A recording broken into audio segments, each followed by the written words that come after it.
Hi friends, welcome to Fatafat serial reviews. Maguva O మగువా episode number 148 review. చూద్దాం ఈరోజు ఏం జరుగుతుందో, సింధూర ఏం తీర్పిస్తుందో, ఆ తీర్పు యొక్క పర్యవసానాలు ఏముంటాయో తప్పకుండా తెలుసుకుందాం. ధర్మపీఠం మీద కూర్చున్నప్పుడు ఎటువంటి సంకోచాలు, భయాలు, ఆలోచనలు, ఎటువంటి అనుమానాలు లేకుండా న్యాయబద్ధంగా ఉండేలాగా తీర్పు చెప్పాలి అని సింధూరకు చెప్పి వెళ్ళిరా అమ్మ అని చెప్తుంది సింధూర. చంటి పరిగెత్తుకుంటూ వచ్చి, నేను ఎప్పుడు న్యాయం ఇచ్చేటప్పుడు తీర్పు చూడలేదు, మీరు ఇచ్చినప్పుడు కానీ అమ్మాయి గారు ఇచ్చినప్పుడు కానీ చూడలేదండి, నేను కూడా వెళ్ళొచ్చా అని చంచలమ్మని అడుగుతాడు. సరే, సింధూరకు తోడుగా కూడా ఉన్నట్లుంటుంది, వెళ్ళిరా అంటుంది చెంచలమ్మ. అప్పుడు తర్వాత ఇక వెళ్ళొస్తాను అత్తమ్మ అని సింధూర చెప్తుంది. దేనికి భయపడకుండా నిర్భయంగా నీ తీర్పు నువ్వు చెప్పు అని చెప్పి పంపిస్తుంది చెంచలమ్మ. పంచాయతీ దగ్గర అందరూ సిద్ధంగా ఉంటారు. అప్పుడు సింధూర అక్కడికి చేరుకుంటుందన్నమాట.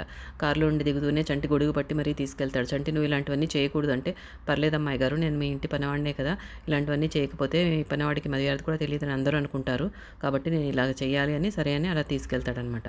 తర్వాత చెప్పులు వదిలేసి సింహాసనం దగ్గరికి వెళ్తూ ఉంటుంది సింధూర. అప్పుడు చంటి తన చెప్పులు కూడా తీసుకొని పక్కన పెట్టడానికి ట్రై చేస్తాడు. చంటి, నువ్వు ఎందుకు నా చెప్పులు ముట్టుకుంటున్నావు అంటుంది. పర్వాలేదమ్మాయి గారు, మీరు తీర్పిచ్చే న్యాయదేవత ఇప్పుడు, ఏం తప్పు లేదండి అంటాడు. అప్పుడు సింధూర సింహాసనం మీద కూర్చునేటప్పుడు దేవుడికి దండం పెట్టుకొని, ఈ పరిష్కారం నా సమస్య కూడా పరిష్కారం అవ్వాలి స్వామి అని దండం పెట్టుకొని చైర్ మీద కూర్చుంటుంది. తర్వాత ఇక్కడ ఎవరు సమస్య తీసుకొచ్చింది అని అడుగుతుంది. అప్పుడు ఆ అమ్మాయి మంజుల అనమాట, అమ్మాయి పేరు. నేనేనండి, నా పేరు మంజుల అని చెప్తుంది. నేను భూపతి గారి కూతుర్ని, నేను ఇతన్ని పెళ్లి చేసుకున్నాను, కానీ మా నాన్న పెళ్లి చెల్లదని అంటున్నారు అని తన భర్తను చూపిస్తూ చెప్తుంది. అప్పుడు వాళ్ళ నాన్న వైపు తిరిగి, మీ అభియోగం ఏంటి, మీరేమంటున్నారు అని అడుగుతుంది. నాకు నా ప్రాణం కంటే నా పరువే ముఖ్యమమ్మా అని చెప్తాడు ఆయన.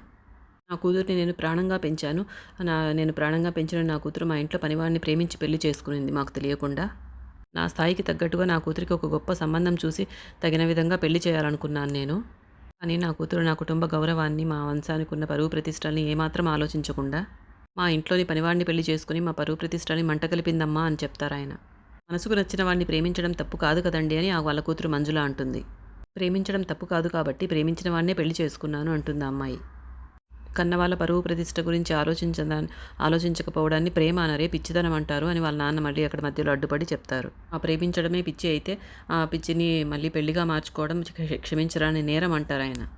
అర్హత యోగ్యత లేనివాడు నిన్ను ప్రేమించాను అంటే అది ప్రేమ కాదు, అతని స్వార్థం అది అని చెప్తాడు వాళ్ళ నాన్న.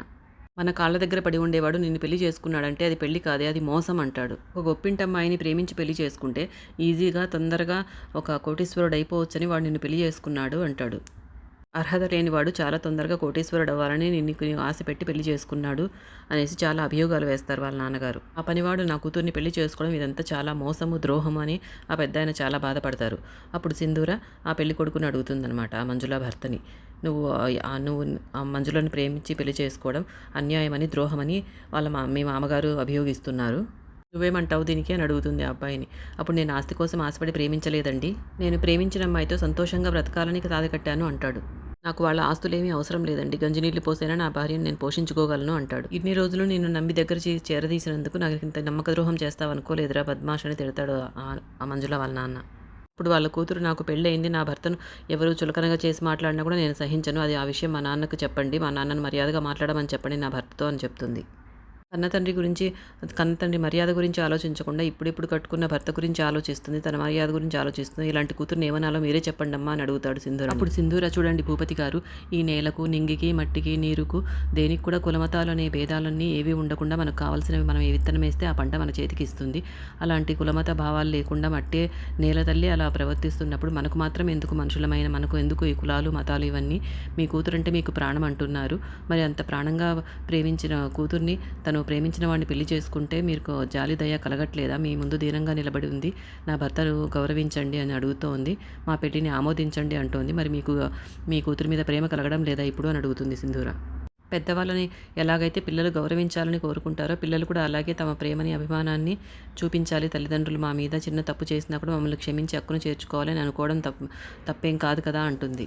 ప్రేమ అనేది మనసులో నుండి పుడుతుంది తప్ప ఆస్తి అంతస్తుల్లో నుండి పుట్టుకురాదు అని చెప్తుంది. మీ కూతురికి సంతోషాన్ని ఇచ్చేది ప్రేమే తప్ప మీ పరువు ప్రతిష్టలు, ఆస్తులు, అంతస్తులు కాదు. కాబట్టి వాళ్ళని అర్థం చేసుకొని, మీ కూతురి ప్రేమను అర్థం చేసుకొని వాళ్ళ పెళ్లిని ఆమోదించండి అని చెప్తుంది సింధూర. ఇదే నేను ఇచ్చే తీర్పు అని చెప్తుంది. అప్పుడు అక్కడ ఉన్న చాలామంది ఆల్మోస్ట్ 80% వరకు క్లాప్స్ కొట్టి, చాలా బాగా చెప్పారు అమ్మాయి గారు అని అందరూ మెచ్చుకుంటారు.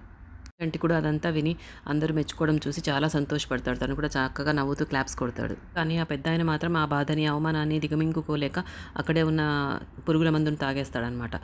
వెంటనే నోట్లో నురగలు కక్కుకుంటూ కింద పడిపోతాడు. అప్పుడు అందరూ చూసి హాస్పిటల్‌కి తీసుకెళ్దామని ప్రయత్నిస్తారు. కానీ నన్నెవరు హాస్పిటల్‌కి తీసుకెళ్ళొద్దమ్మా, వద్దు నన్నొద్దు అని ఆయన నిరాకరిస్తారు.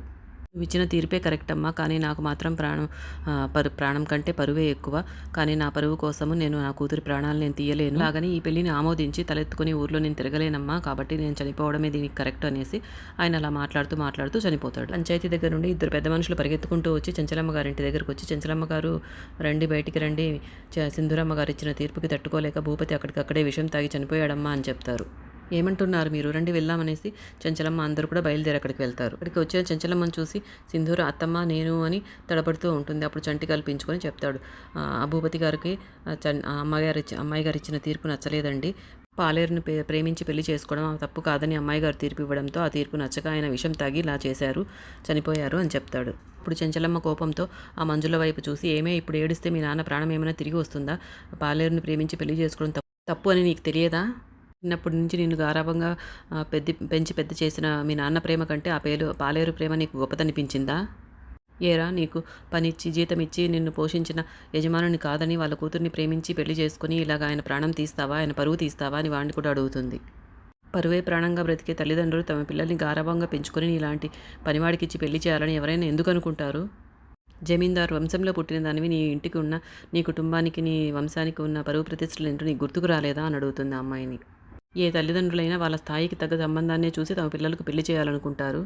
ఇది ఒట్టి స్వార్థమే తప్ప ప్రేమ కాదు అని చెంచలమ్మ గట్టిగా, కోపంగా, బాధగా చెప్తుంది వాళ్ళకి. ఇంతలో ఎపిసోడ్ అయిపోతుంది. ఇక రేపటి ఎపిసోడ్లో సింధూర బాధపడుతూ ఒక చోట కూర్చొని ఉంటుంది. అక్కడికి చంటి వెళ్ళి, మీ మెడలో తాళి ఉందా లేదా తీసేసారా చెప్పండి అంటాడు. సింధూర ఏం చెప్పకుండా పక్కకు వెళ్ళిపోతూ ఉంటుంది. నేను చూడాలమ్మాయి గారు అని బలవంతంగా తన మెడలోని తాళి తన చేతిలో పట్టుకొని చూస్తాడనమాట. అంతతో అక్కడికి అయిపోతుంది. మరి రేపు చూద్దాం ఆ తాళిబొట్టును తెంచేస్తాడు, లేకపోతే ఎవరైనా చూస్తారో ఈ సందర్భాన్ని రేపు తెలుస్తుంది.